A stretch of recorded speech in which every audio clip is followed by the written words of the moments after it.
Boom. Doing amazing, bro. All right, cool. Let's roll. All right, so we rolling.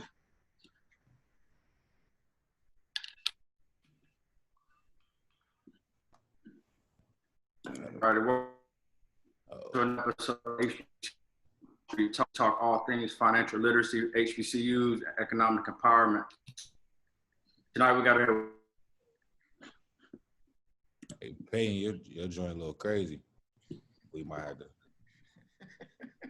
I might have to. I don't know. We were straight last week. understanding. All right, so yeah, we having some technical difficulties. I'll get it started. I got it. We'll get it started. Good evening, everyone, and welcome to HBCU Wall Street Talks, where we talk everything from financial literacy to HBCUs to entrepreneurship and to just everything that matter within the HBCU space. I am one of your hosts this evening, Jahleil Thurman. The other host that we have, he's a North Carolina A&T alum. It must be what's going on. Mr. Jamerus Payton, he'll be joining us momentarily. But today, speaking of North Carolina A&T, we have an entrepreneur, a trailblazer, just someone who has an impact on the world that is unmatched. He's an extremely humble individual, but his reach is great beyond measures. So I would like to introduce our guest today, CEO of Journee Enterprises, author, manager, the guy does it all, Mr. Fred Whit. Bravo. What's popping, guys? What's going on? Nothing much. What's going on with you, Fred? You know me, man. Working. Yeah. Now, working seems to always be your theme. Anytime I talk to you, anytime I think anybody talks to you, they always ask you what you're doing. It's always working. Mm-hmm.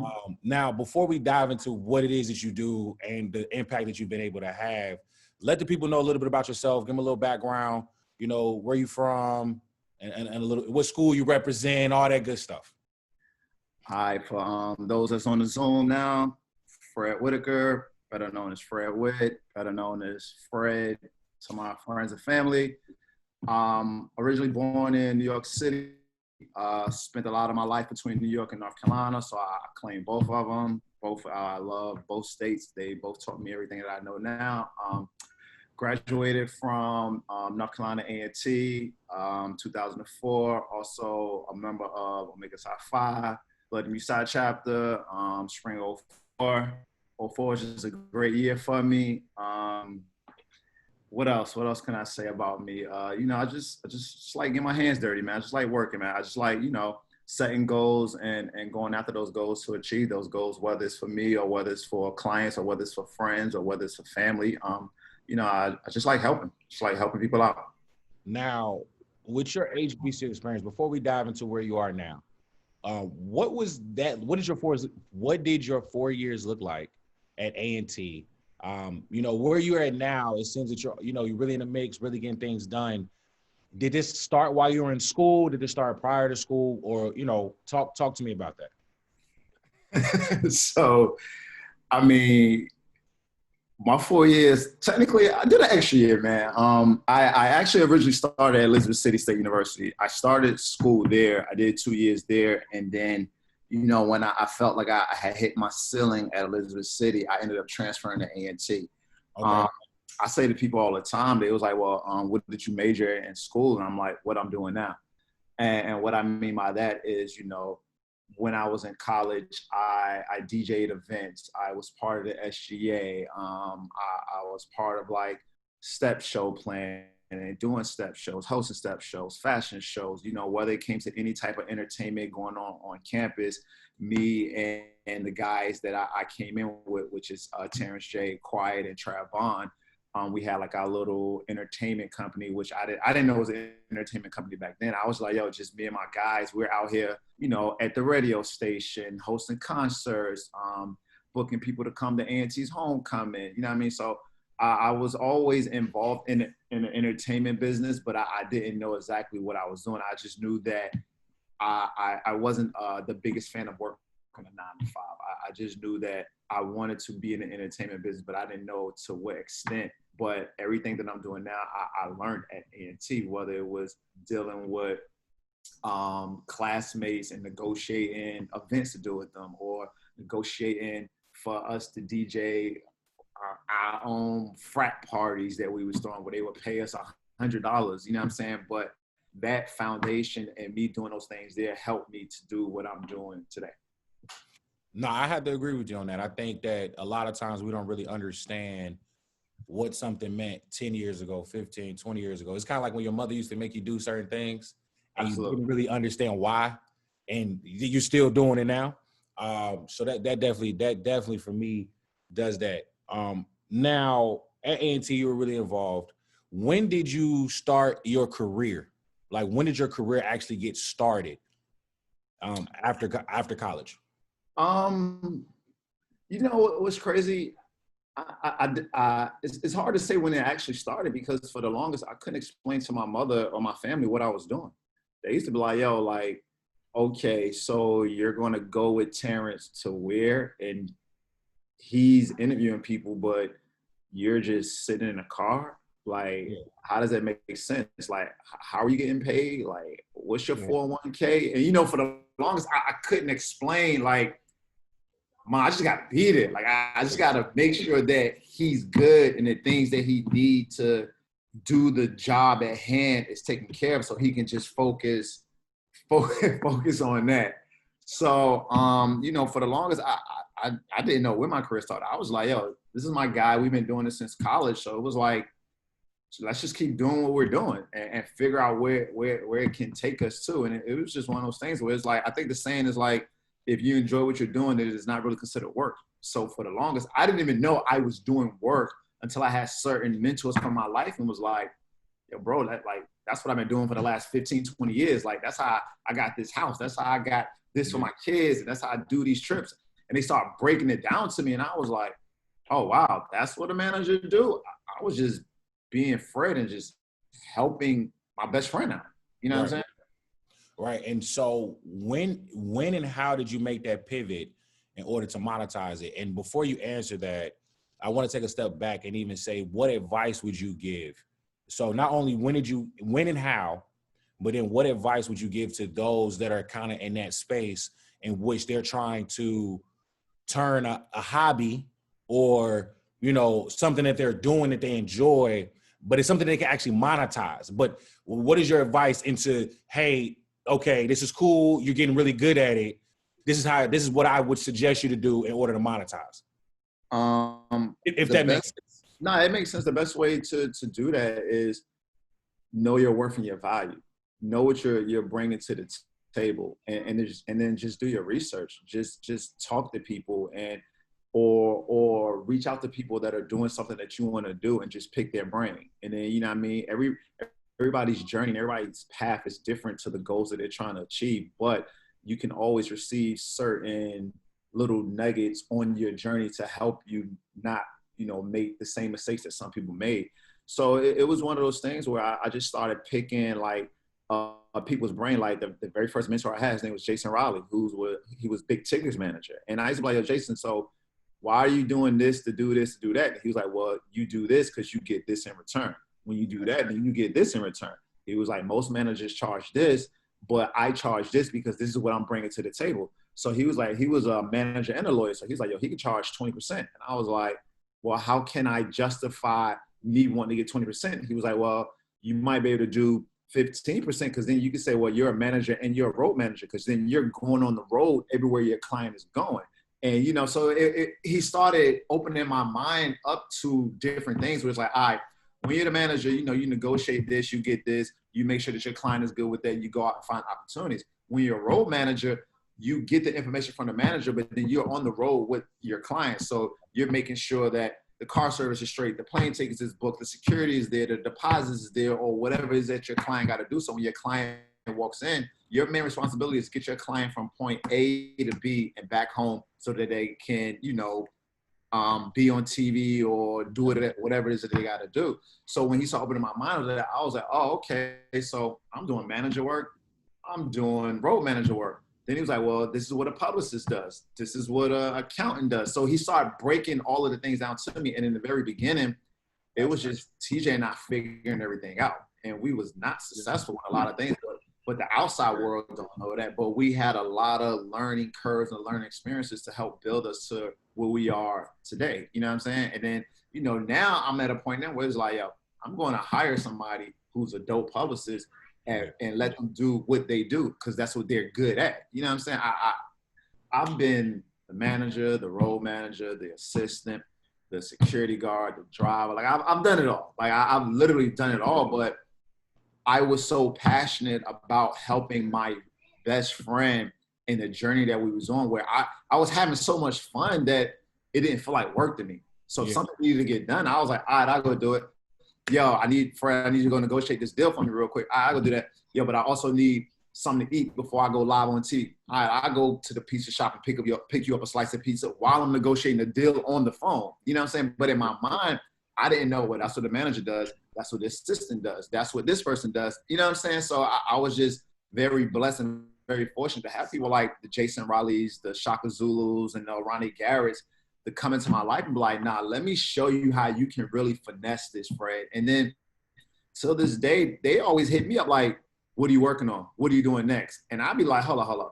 You're my OG. I supposed to be hitting you like, yo, what are you working on? What are you doing? So they still be like pushing me, not even pushing me, but just still making sure that I'm on point. You know what I'm saying? And then on top of that, I'm like, yo, the knowledge that they instilled in me, I can't let this shit go to waste. Like, yo, I gotta, every time I get a big deal or something, I hit them and be like, yo, look what I did now, uncle, look what I got. And they be like, yeah, that's cool, but look what we just did. And I'm like, all right, that's cool. Let me call you back, man. You know what I'm saying? But it's iron sharpening iron. And I appreciate that, because people like Shaka Zulu, you know, who's like Ludacris manager, this guy has literally taught me the game from being a manager, the game from when Journee was being born, he was giving me advice, or he was giving me advice on when I was like, yo, Shock, I don't think I can do this anymore, yo. I was like, I'm hitting a wall where I'm getting frustrated with so much stuff. And he was like, nah, you got to see the bigger picture. You got to see what it is that you want to focus on. What are the goals that you want to do? And you can't get caught up in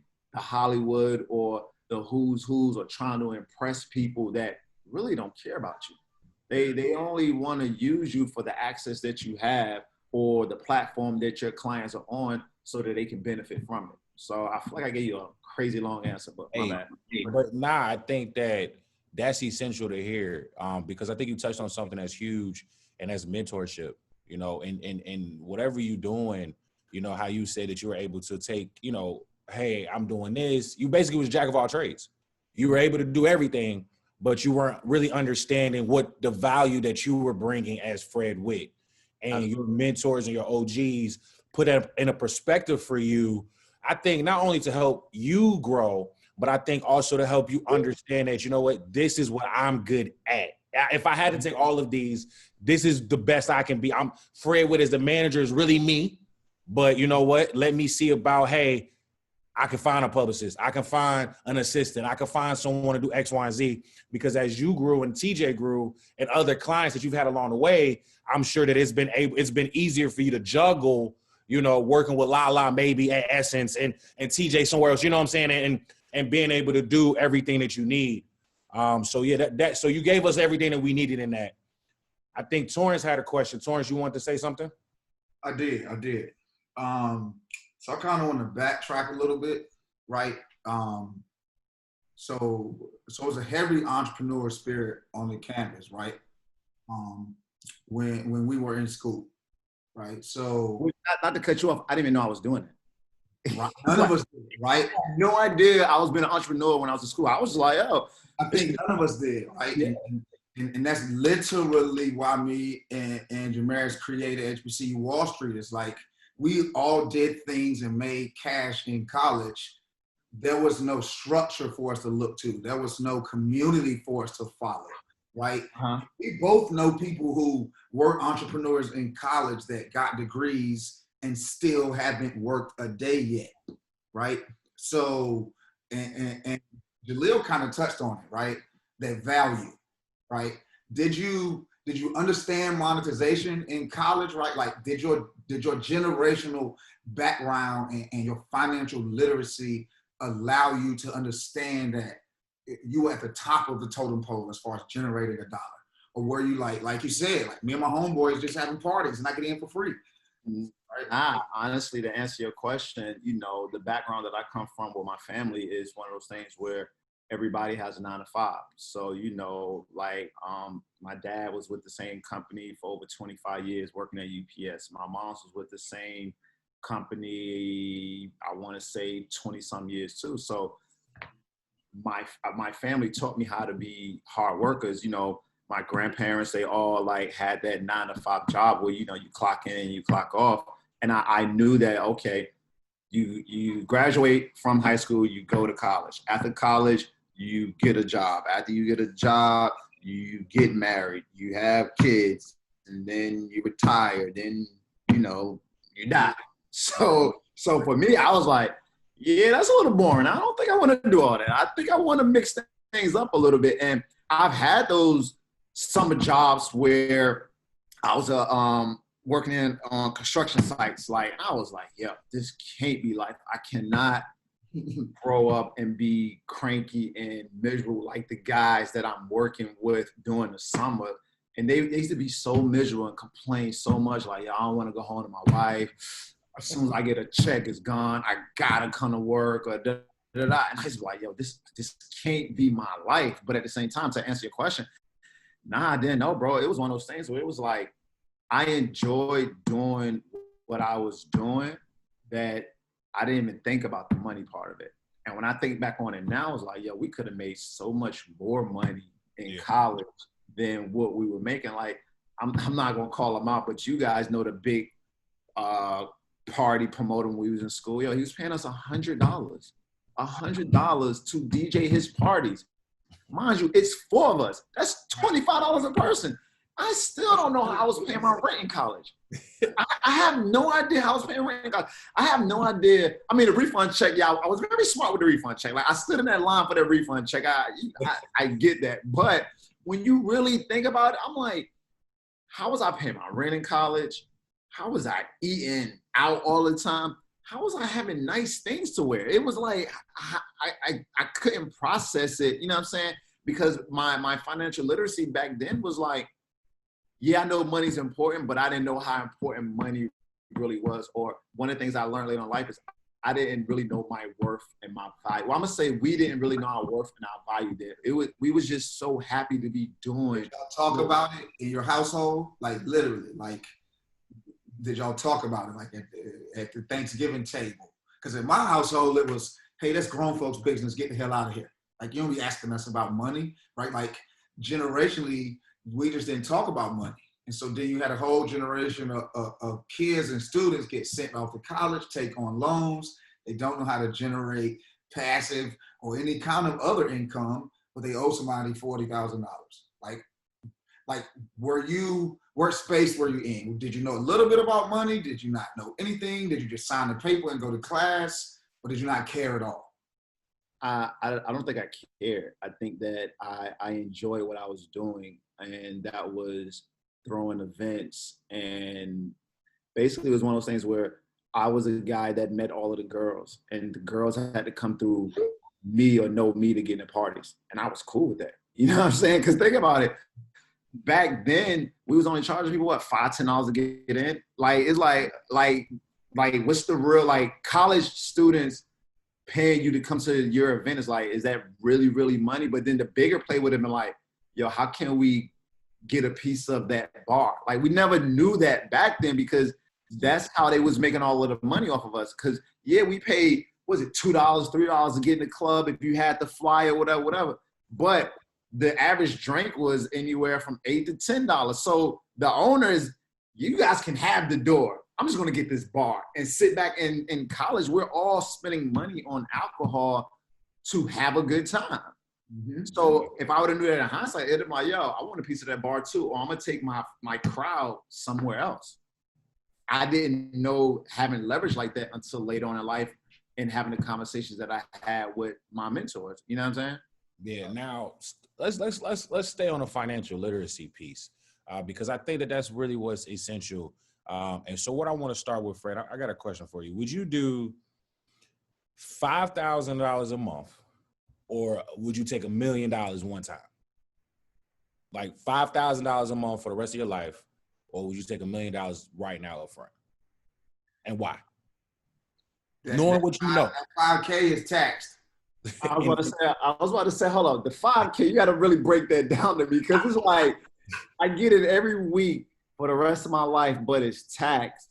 But at the same time, if I know it's coming in, I'm going to take that 5 because I'm just going to invest it. And I know I'm going to have more money coming in, so I can still flip that other 5 that I'm getting, even though it's being taxed. If I get that million, you said million one time, I might blow that and might not get it back because I'm comfortable. Oh, I got $1 million. I ain't got to do nothing else. At least with that 5, I'm still going to be hungry. So I'm going to take this 5 and I'm going to invest it in some more atomic wing spots. That's what I'm going to do with that 5 right there. But I'm still going to be on my grind, not getting comfortable. You see what I'm saying? So to answer that question? Nah, I feel you. You know, it's interesting because I think Mark last week was like, he take the $1 million up front and get busy with it. You know, whereas I understand why you're like, nah, don't give me too much. Just little by little. And I'm going to invest it. I'm going to take all – I'm going to do my own personal G-Ho weekend. Right. And then it's going to get crazy. So now, one thing that I can say, and just watching over the 2 years that I've known you, one thing that you do, you build. Even in this conversation, you talked about the relationships that you built with Shaka, Rondé, you know, and just over the years of that. But you also not only are a businessman, but you're a family dude too. And so along the way, they say you really can't do both, right? Really trying to build on a business sometimes and then build with your friends and keep your friends in the mix. I mean, every time I'm around you, you always got friends and family that you do business with, that you also just have personal relationships with. Was that intentional? Like to kind of continue to grow both sides at the same time? Or do they just kind of happen organically? You know, that's a good question. I can answer that question by saying that I'm very blessed to know the people that I know in my life. And the people that I am friends with, that I do business with, we've been through a lot. You know what I'm saying? Like we've been through so much that we know our worth and we know our value now. So it's one of those things where it's like, I've had people like Jay Rich in my life that I've known him longer than TJ and all of them. But then when we're doing stuff, like me and Jay Rich, I have a good time. But when it's time to work, Jay Rich is like, yo, it's time to work. Even though it's in my world, he respects the things that I've done so far. Yeah. And he will approach it as if I'm in his world. But at the same time, I have had incidents where, you know, it don't always turn out as good. And I got to have conversations with people like, yo, I can't come to your job doing the most, screaming and wilding at the car dealership you working at. So yeah, just because we're at a party doesn't mean I'm not working. Right. You know what I'm saying? Like, and those are the conversations I always got to have with people. And I always listen. I hate to say it like this, but I always give a lot of my friends that dad talk. Like, yo, I just say, don't embarrass me. Don't embarrass me. Because at the end of the day, if something goes wrong, it's not going to fall back on you.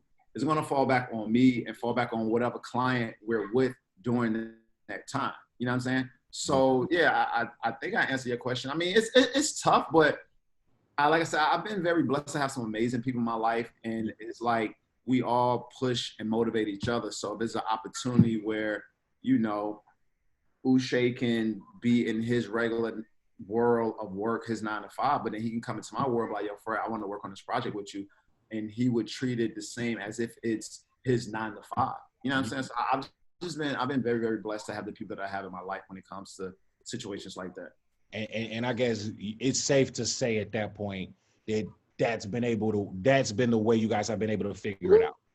Absolutely. Is that everybody respects what you do as your 9 to 5, even though yours isn't technically a 9 to 5, because it could be any time of the day, it could be 12 hours a day. Some days you might just be chilling, right? But it sounds that everyone in your space, friends, family, they've been able to grow with you, but then also there's a respect level of, hey, it's time to get to the business, it's time to do what we need to do.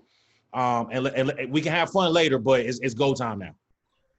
You're absolutely. It's one of those things where it's like, you know, treat me with the same amount of respect that I treat you with. I try to be respectful to everybody. Once you disrespect me, I'm definitely gonna disrespect you back. But other than that, it's cool. It's like, yo, like if I'm in, you know, if I'm in Jay Rich's world and he's like an engineer, I'm not gonna go in and wild out and embarrass him because that's his livelihood. And I think a lot of my friends understand and respect, like they know this is my livelihood. They literally saw me come up from you know, Southeast Halifax to Elizabeth City to T to literally me and TJ figuring this out. So they saw the time and the hours, the effort that we put in to build what we built. So they're like, yo, they know that people that know me like, yo, if I'm winning, you win. If I got it, you got it. I will go up and beyond for whoever holds me down. If you need it and I got it, is without a question, you got it. You know what I'm saying? So to answer your question, yeah, I mean, I feel like the people that are in my life, I'm just super blessed because they respect the space that I'm in and I respect the space that they're in. So when we do intertwine those spaces, there's no getting out of hand. But, you know, it's kind of crazy. I've been doing this for over 15 years. So at this point, all my friends is like, a lot of my friends is over. They're like, all right, what are we doing next, man? We're tired of going here and tired of going there. Like, they tired of hanging out with us. They want to hang out with other people now. I'm like, all right, it's cool. I get it. It's all good. I respect it. So that's wonderful, right? Like you basically have figured out as you've grown to involve the people around you that you love, right? Mm-hmm. And so you're blessed, right? And you've been blessed to share those experiences. And so being from North Carolina and New York, a lot of those experiences is the journey back and forth to New York, right? Mm-hmm.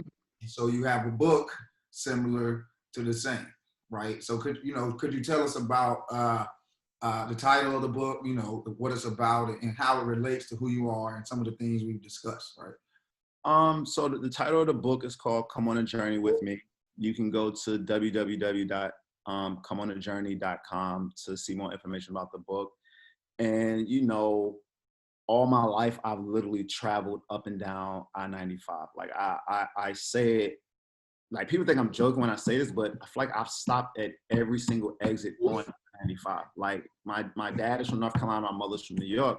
So when I was living in New York, my dad he wanted to make sure I knew my family in the South. You see what I'm saying? So I just went back and forth all my life. And then even when I got older, it was like, all right, I'm about to drive to New York. And they be like, yo, isn't that far? And I'm like, to me, no. I've been doing it all my life. So I'm used to doing it.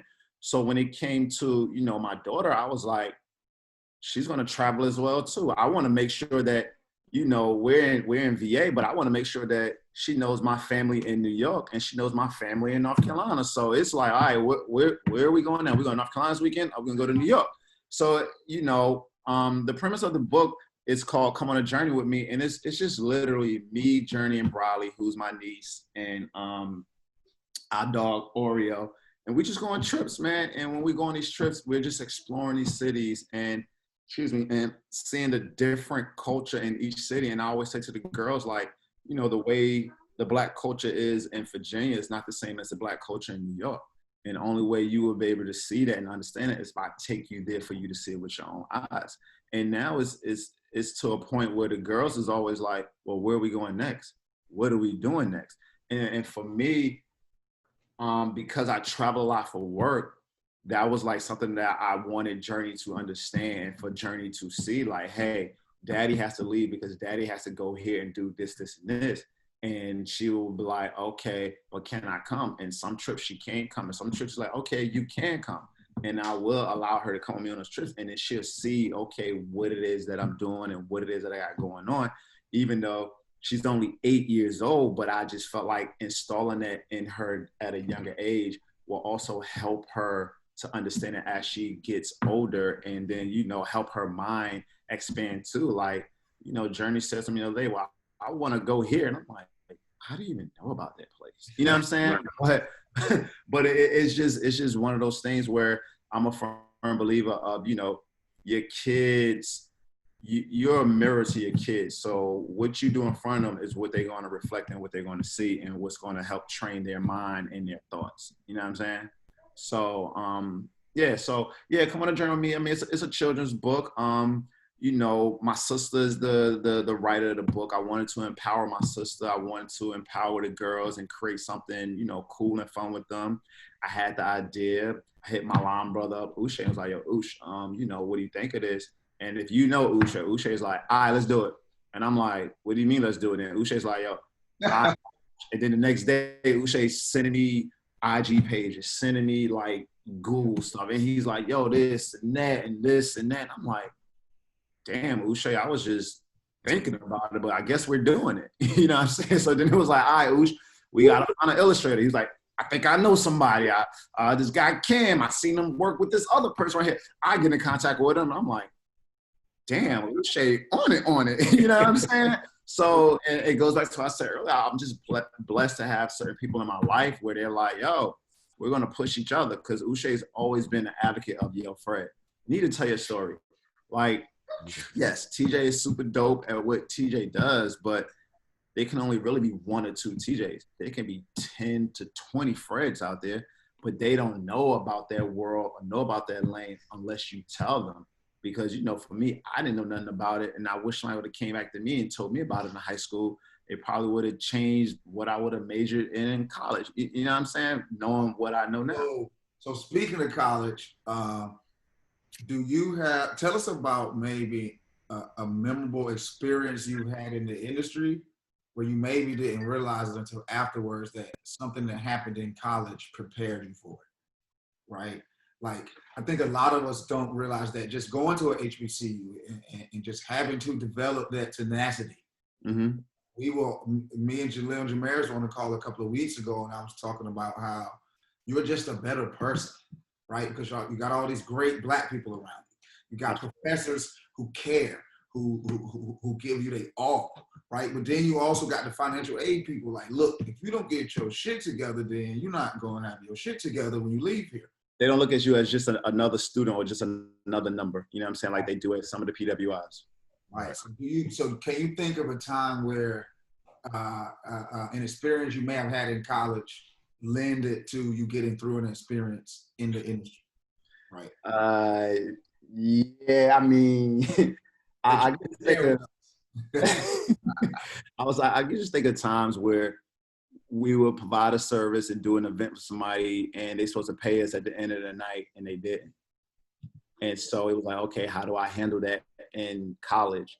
And then there's been incidents where, you know, Terrance and I be on the road and we'll go somewhere and they'll give us a deposit, but then we'll get to that city and then they'll go ghost on us and they won't give us the rest of the money. And it's like, damn, do we go to the event? Like, you know what I'm saying? Because then the people are looking at us like, damn, y'all ain't got no love for Tampa Bay. Y'all ain't gonna come show up. They said y'all was gonna be here, but little do they know behind the scenes, yo, the promoters was some janky promoters. You know what I'm saying? So I had to learn that. I learned that in college, and I applied it in situations. It was like, all right, what do we do in a situation like this, Fred? Do we still go there and provide the service? Because at the end of the day, yeah, the promoters wilding us out and doing us dirty, but we don't want to disappoint the fan base, because when we drop that movie or when we drop that TV show or when we drop, you know, a children's book, we want them to continue to support. We don't want them to bash us like, oh,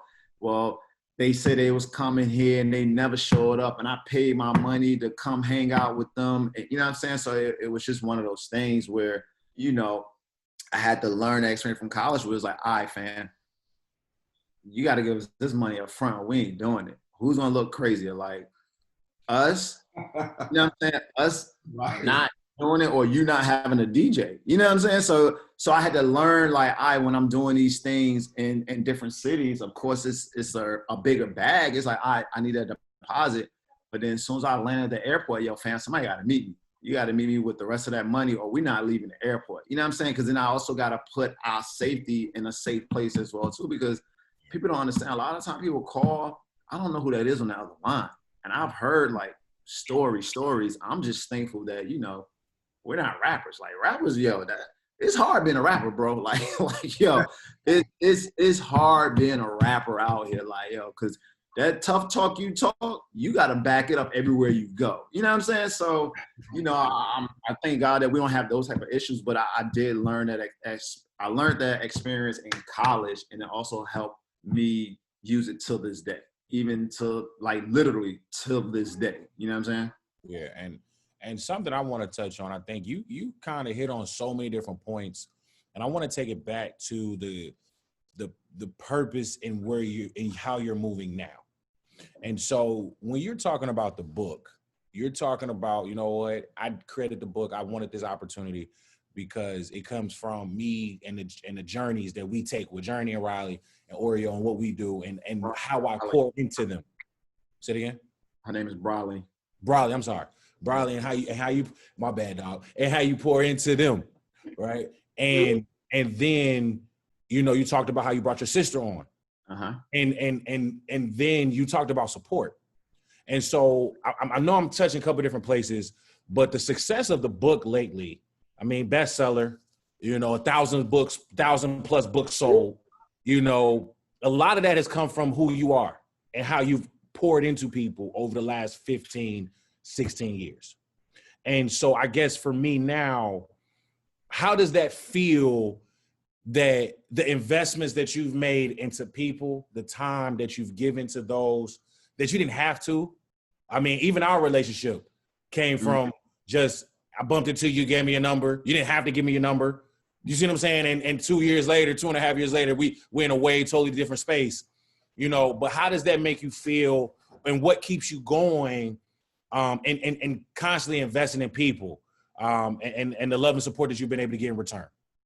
I mean, it makes me feel like, oh, I was about to say, because the girls are smart. It makes me feel like people, they care. They actually are invested in me, and they fucks with me. You know what I'm saying? And it's one of those things where I've always been a giver, that I don't be looking for nothing in return. So when people do something in return, it's like, oh, wow, I genuinely appreciate that. Like everybody who posted the book, I feel like I know them, and I can tell you a story that I had with them, whether it's in a random city where they want to come to an event, and I'm like, yo, just pull up, I got you. And they thinking I'm not going to look out for them. I'm going to look out for them. So to answer your question, it's a shocking, man, because I mean, you know, people say to me all the time, Fred, you don't give yourself enough credit or the credit that you really deserve. Because for me, I've just always been a giver. I've just been like, all right, yo, if I got it, you need a ride somewhere, I'll take you. You need help with something,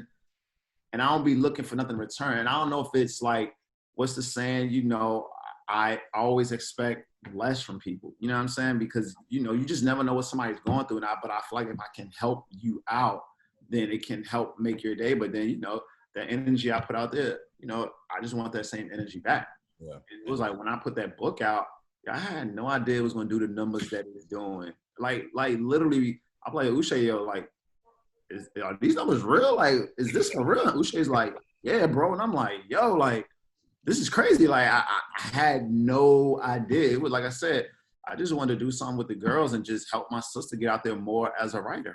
Yeah. You know what I'm saying? But I had to figure out a lane where I could do it, where a lot of my peers aren't in that lane. And it's like, okay, because it's kind of like, oh, my homeboy's a writer, my homeboy's a writer, my homeboy's a rapper, and my homeboy's an actor. It's like, all right, everybody's an actor, everybody's a writer, everybody's a rapper. Cool. But the children book world is like, nobody's really doing that. Yeah. It can empower my sister. It can help me empowering the girls at a young age on how to be an entrepreneur. And then also, it can also promote, there are some dope Black fathers out there. Like, Black fathers are always getting bashed and this and that, but it's like, we can change that narrative. Like, we can let the world know, like, yo, just because there are a few bad apples out there, don't mean all of us are like that. Everybody I know that has a kid is a dope ass dad, and they're in their kid's life. You know what I'm saying? So, to answer your question, man, it's a dope feeling. It's like, oh, people really rock with me. You know, because I always felt like, man, people only really rock with me because I can either get them in a club or I can help them get something. So they're only really hitting me because, you know, they want something in return. You know what I'm saying? But when people started supporting me, I was like, oh damn, like these people, yeah, this is love. Like this is. I mean, I've been helping people do what they want to do. I mean, technically since college, that's over 20 years. Yeah. This is the first time I'm really doing something that's for me. Yeah. And I feel like all of that time and equity that I put into all of those people are coming back. I mean, there were people like, yo, Fred, I've been told you to do something. You should have been doing your own thing. And I'm like, huh? What are you talking about? Like, I'm not trying to be talented. Like, I'm chilling over here. You know what I'm saying? So I have a question to that point. Tell me something that you try to emulate or reproduce that you know from your childhood or your experiences as a kid, and tell me something that you focus on purposely doing that you weren't taught as a child or that you didn't see in your life, right? Some people, like for instance, yesterday I was listening to a podcast, and no, actually I was listening to the podcast of Nia the Lock Goddess, the girl who sold $1 million in lock cream on the internet, right? And she said she grew up in Harlem, and so all she saw was black businesses, black clergymen, and black owners. So when Barack became president, she was like, "Oh, okay, that's great. Just another black guy at the top," right? Like, so that was what she saw, right? Like, what did you see as a kid? How did it govern who you are now? And what didn't you see? I mean, what I saw as a kid growing up was like, yo, family takes care of family, family supports family. You know what I'm saying? I was the oldest, but it was like, I had older cousins in North Carolina that wouldn't let nobody mess with me. And you know, so I saw what they was instilling in me and always taking care of me and looking out for me. So when I got older and I was able to do the things that I was doing, it was like, I'm going to do that to the same generation behind me, whether it's, you know, the Jahleils of the world or whoever it is of the world. It's like, yo, people have always looked out for me and invested in me. So it was like, why would I be selfish and not do the same thing? You know what I'm saying? Like I say to people all the time, you don't understand what a 5-minute conversation can do to help change somebody's life, or just being an ear for them. You know what I'm saying? So me growing up, I've always had an ear there for me. I've always had somebody there looking out for me. Like I've had it all my life, whether, you know, being a kid from New York and North Carolina, and all of the guys in North Carolina want to fight me and want to beat me up because, oh, that's the kid from New York. But then I had older cousins like, nah, I ain't gonna touch him. It ain't going down like that. You know what I'm saying? And so now that, you know, I'm older, not only were they protecting me, but they were investing in me. So it was like, now that I'm older, I'm investing in people that's younger than me because I see the potential in them and I see the growth in them. And I always say to people all the time, like, yo, they be like, yeah, Fred, you're doing it. I'm like, I'm not doing it. You can be doing it better than me. If Frederick Whitaker Jr. can do it, you can definitely do it, bro. Like in school, I had C's and D's. Like I didn't have the greatest grades. You know what I'm saying? I wasn't the smartest person or the top athlete in the world, but I had the right people that taught me how to grind and taught me how to get my hands dirty and taught me to know my worth and my value. And whether that was like, you know, like in New York City, it's like when you growing up in there, you go from park to park and it's like, yo, we're going to go over to this park right here and we're going to play these other dudes in basketball and we on their territory, but we're going to make them respect us. You know what I'm saying? So it was just one of those things. And I had friends that was with me like, yo, we're going to come in here as winners. We're going to leave it as winners. If we come in here as winners and we lose, we still going to leave as winners because we're going to talk trash, but we're going to make sure we good. You know what I'm saying? So it was just one of those things. So for me, it's like, I just like to invest and invest in people the same way people invested in me. And I've learned that all my life growing up. And I can attest to that. I think that you're seeing the fruits of your labor. A lot of the things that you've invested in and a lot of time that you invest in, a lot of people that you invested, has come back to you 10-fold, 100-fold, as you're seeing now within the book. So last question before we let you go. I guess it's a 2-part question. You know, what advice would you give? And then what's next for Fred? Like, I mean, I know the book, you said the book was like something no one else has done. I mean, if you have something up your sleeve that you feel free to share, you know, or at least, you know, what can we expect from you in the future? Well, I'm definitely growing and extending my time. Go ahead. Put a little twist on that advice, right? So let's just say what would you tell your younger self back then that had the same dream, but a little bit more cash, right? Like, what would you go back and tell younger Whit what to do with his refund check? Yo, get more atomic wing restaurants. Nah, I mean, I would definitely tell myself invest more in franchises like the Atomic Wing spot. You know what I'm saying? Because at the end of the day, you're creating a stream of income that's gonna grow and revenue is gonna come in whether you're there or not. You know what I'm saying? I will also tell myself, and I want to make sure I say this right. Concentrate more on getting vertical checks than horizontal checks. And what I mean by that is when you're standing straight up, that's horizontal. So that means you're standing on your feet and you're actually working. Figure out other ways to get vertical checks when you're just laying in your bed and you go check your mailbox and there's a check waiting there for you. You see what I'm saying? Like Steve Harvey taught me that. He was like, yo, man, you got to figure out how to get these vertical checks. When you just wake up, you go to your mailbox, because that means you invested in certain things that's creating money for you, so you don't have to physically be on your feet and working. You know what I'm saying? So that's one of the things I would say to my younger self. But other than that, man, I would just be like, yo, enjoy the journey, man. Like literally enjoy the journey. You know, you're gonna hit everybody's gonna hit walls, but don't get flustered, don't get frustrated. Like, yo, if there's a fork in the road, go straight. If the door is closed, go through the window. Or build your own house. You know what I'm saying? Like, instead of worrying about what other people might say or think, it's like, yo, bro, just do you. You know what I'm saying? Like, literally just do you. Yeah, Journee, you want to say something? You don't want to say nothing? Okay. Well, yeah, tell us, like Jahleil said, what you got coming up next? Where can we find you? Where can we get the book? All of that. You can come on a journey with hold on, let me make sure I say all this right because I don't want people cursing me out. You can get the book at www.com. Oh, you gonna say it? Mm-hmm. Okay, say it then. www.comeonthejourney.com. That's where you can get the book and you get other merch from. You know, I got another Atomic Wing spot that I'm about to make an announcement for that we about to open up in one of my favorite cities. So I'm super excited about that. Like DC. Huh? It sound like that might be DC. Man, listen, I love DC. I love Atlanta. I love a lot of places. I love Charlotte. I love LA. I love America, man. I love all the cities that show me love, brother. So, but when I make that announcement, you gonna know. All right. So yeah, I got the Atomic Wing spot. I mean, we got the new sauces popping up with that.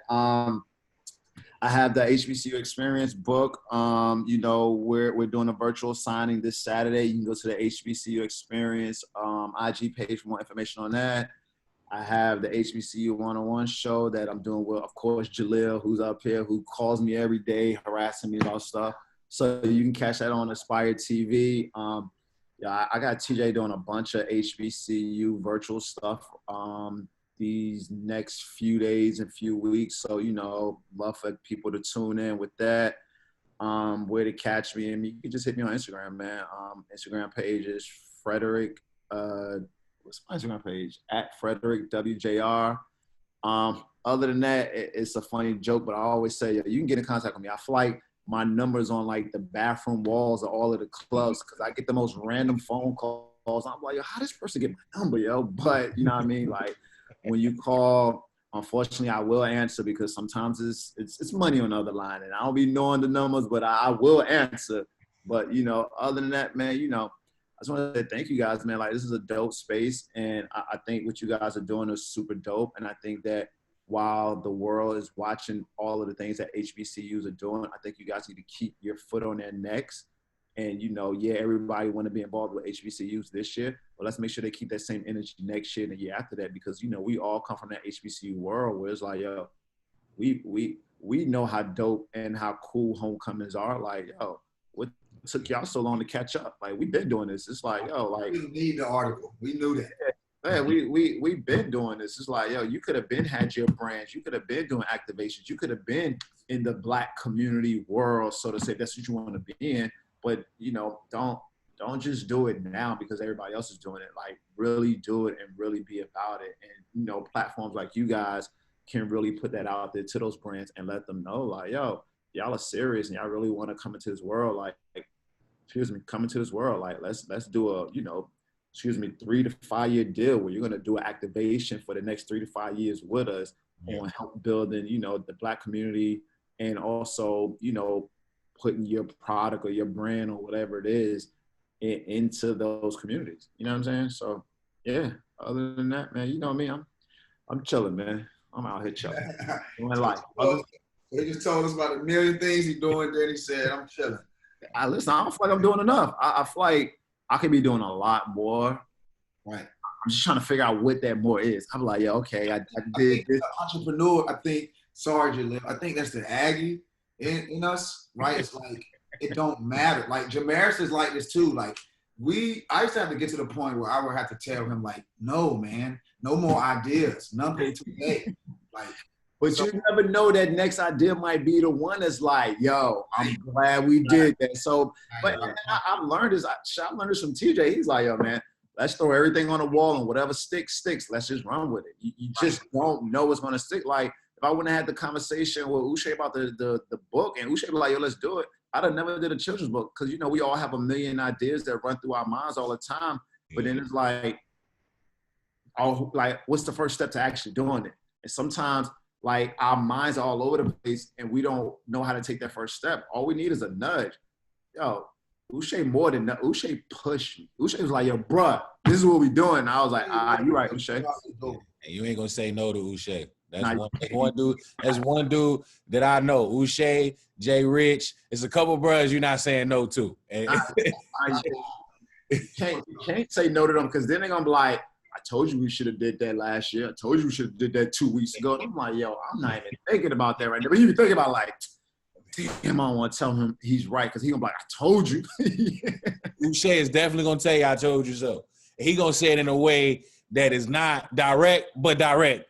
But he gonna let you know, man. He gonna do that little laugh and be like, yeah, I know Uche, you're right. He gonna text you with this. What he gonna do. But nah, yeah, man, I want to thank you, brother. Like you said, many of us knew you as Party Fred. I don't know where I get this party reputation from. I don't party, guys. I don't know. But to your point, I do remember times being with you and Uche and kind of just being in the background of things, and it's like laser focused Fred, right? It's like, all right, switch, right? So I remember seeing the transition of you going from, like, I'm at the club to I'm at work, right? So that was dope to hear you say that. You recognize that, right? And a lot of people got that, right? Yeah. So yeah, man, thank you for sharing your experiences with us and your business and your daughter and your niece. We appreciate it. www.HBCU Wall Street. We'll make sure that the video, right, of our interview is in our community. And we'll just keep pushing the HBCU culture. No, of course. Salute you guys and thank you guys, man. All right, appreciate you. All right. All right, peace.